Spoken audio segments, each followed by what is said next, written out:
Hi there guys, welcome back. Well, one game in the Autumn Internationals this week, and that was Wales versus South Africa. Good game, actually. Really a fascinating game. You know, good as in the quality at times wasn't great. No, like in the first half from the South Africans was awful. Yeah. First 10 minutes killed them really, didn't it? They were pretty poor. I found it absolutely fascinating. Yeah.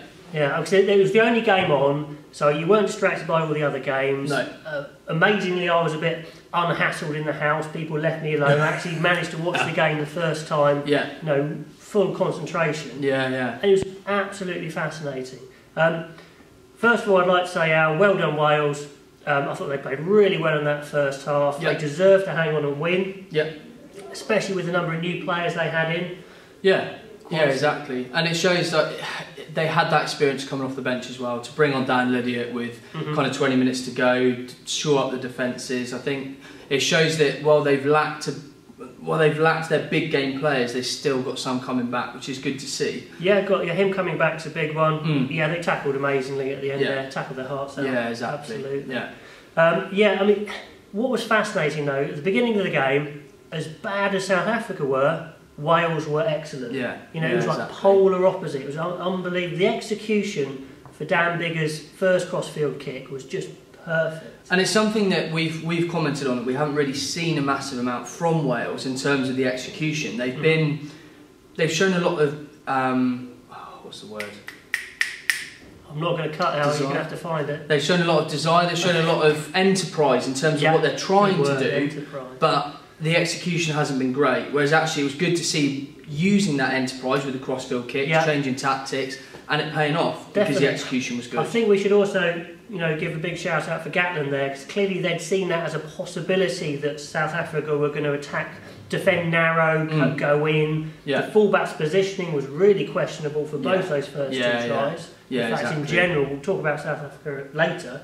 But the 15 I thought was poor. And then the second kick, a fantastic kick, a great chase, but what was South Africa doing?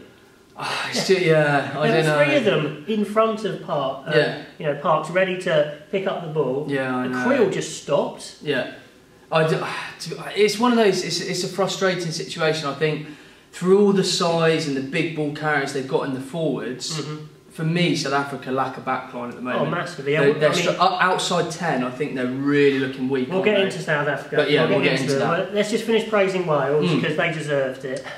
Exactly. Their lineup of games in this Autumn Internationals was the toughest by miles, plus there were 4 of them.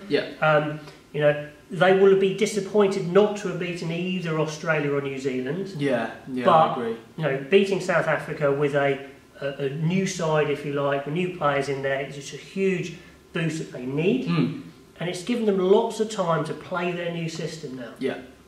Which seems to be working. It does seem to be working. Hats off, it does seem to be working. They are not as settled as the other 3 home nations. No, that's but they're true. now dark horses. I think they've got a plan. They're confident, they know where they're going. And they've got big guns to come back, which does make a difference. Absolutely.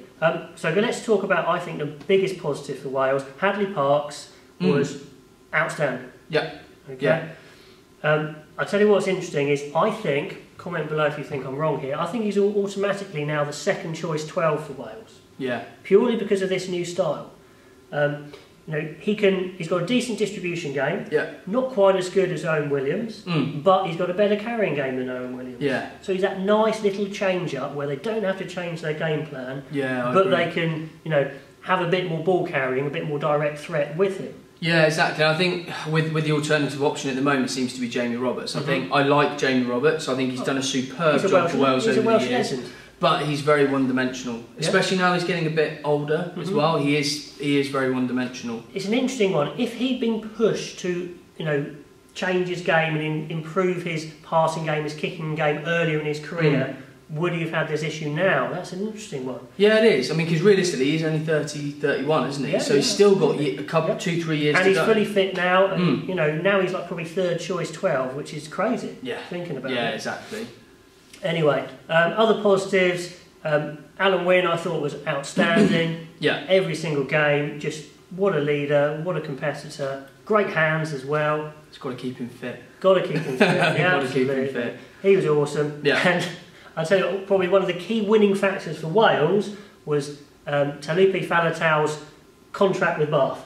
Because what a contract! Yeah. He says, you have to release me even if it's outside of the international window, and you have to deal with paying a fine. However that works. That's amazing. And I think if you're a club like Bath, I think you'd take that fine. You'd go, yeah, we'd want Tony Faletau playing as much for us as we can, but just to have him for 5 or 6 games, keep him happy. He'll change the game. He'll change. Yeah. He's one of those few players in the world, I think, that you'd say, fine, have whatever you want. Yeah. Have whatever you want. Yeah, and, definitely. And he was huge. He was brilliant in that game. Yeah. So anyway, that's Wales. Dark horses for the Six Nations potentially. Probably not the favourites, but you know, with their big guns coming back, hopefully, and the new style established, why not? I'm going to call them finishing 3rd. Okay.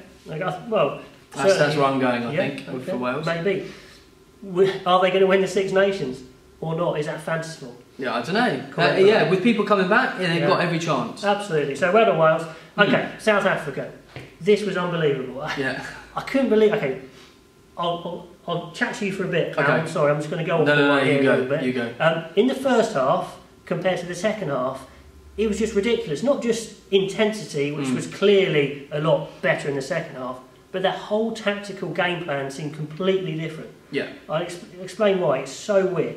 In the first half, Pollard incredibly deep. Okay. Why was he incredibly deep? Well, maybe they were trying to get outside the defence potentially. Maybe play a kicking game, but I didn't really see that.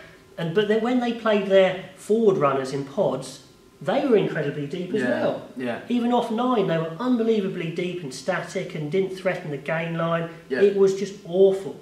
Pollard was poor, I thought, the whole game, but he just seemed to be obsessed with running the ball as well. Yeah. I think that's where he's got his reputation from a bit, isn't it? I mean, both 10s that they've selected are very running orientated with both him and Yankees, and it's difficult because you can't play that kind of game if you're that deep. For me, and it just seems a bit of a strain. Why pick him? It was so for that role if you're going to play that game? Exactly. But then the second half, it's almost like they said, well, we gave the rubbish game plan to go in the second half, let's play the good one. They're like, oh, good idea. Yeah, exactly. But here's the difference. Coming off 9, really flat to the gain line, big ball carriers, getting over the gain line again and again and again. They are so physically strong, these South African forwards.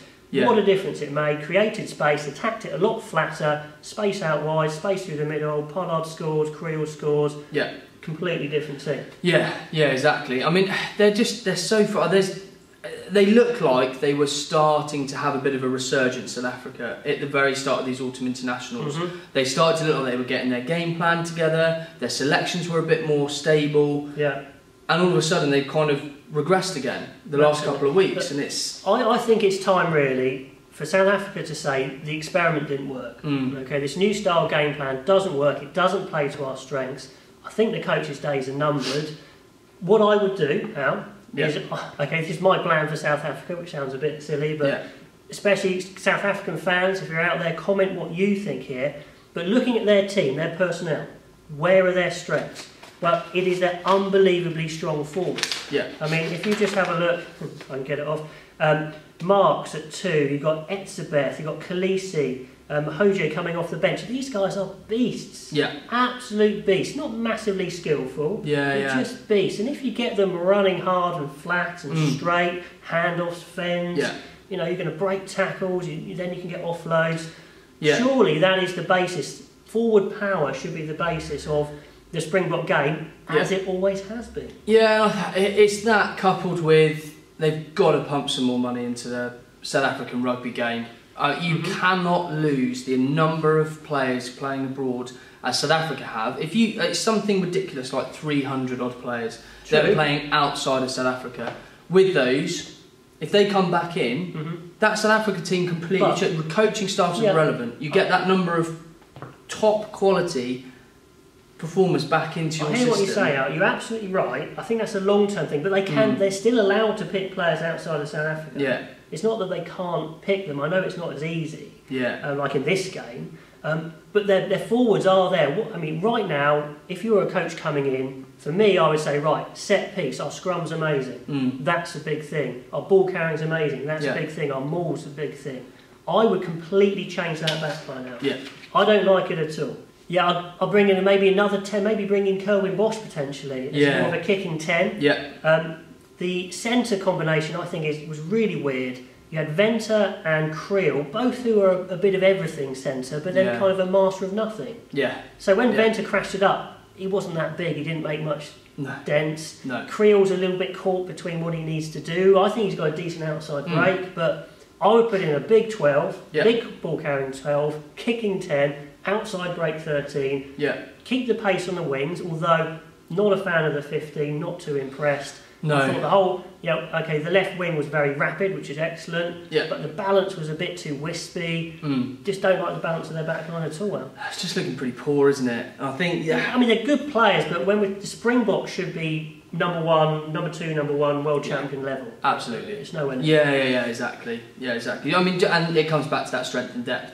The amount of rugby players that get pushed through, they should be wiping the floor with the Australians, with who actually rugby is their 3rd or 4th choice sport. Well, maybe, you're right. I mean, I think back to the old Springbok way is the way to go. I think they've got the forwards there. Etzebeth is a captain, Khaleesi is a vice captain, maybe. Malcolm Marks at hooker. What a find he is. They can build a Springbok team on them if they go back to basics and be physical and horrible and feared. Yeah. At the moment, teams know they're so confused they're not going to get threatened for 80 minutes. Yeah. But they could.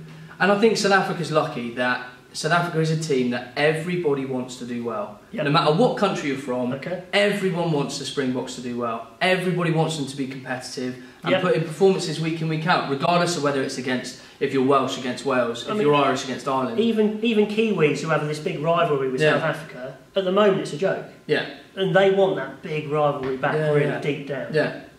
Anyway, so that's our views on Wales and South Africa. Comment what you think there. Nice to see 2 teams in isolation so we can fully concentrate on them. Yeah, exactly. Yeah, awesome. Very true. Okay, we're going to bring out another video a bit later through the Christmas period, but then it's the run-up to the Six Nations. Yeah, the build-up to that, it's going to be epic. Yeah, it is. I think Wales have put themselves back in the picture after this awesome series. Yeah, exactly. Well done them, but it's anyone's game. Yeah, it is. Cool. Until next time, guys, we'll see you later.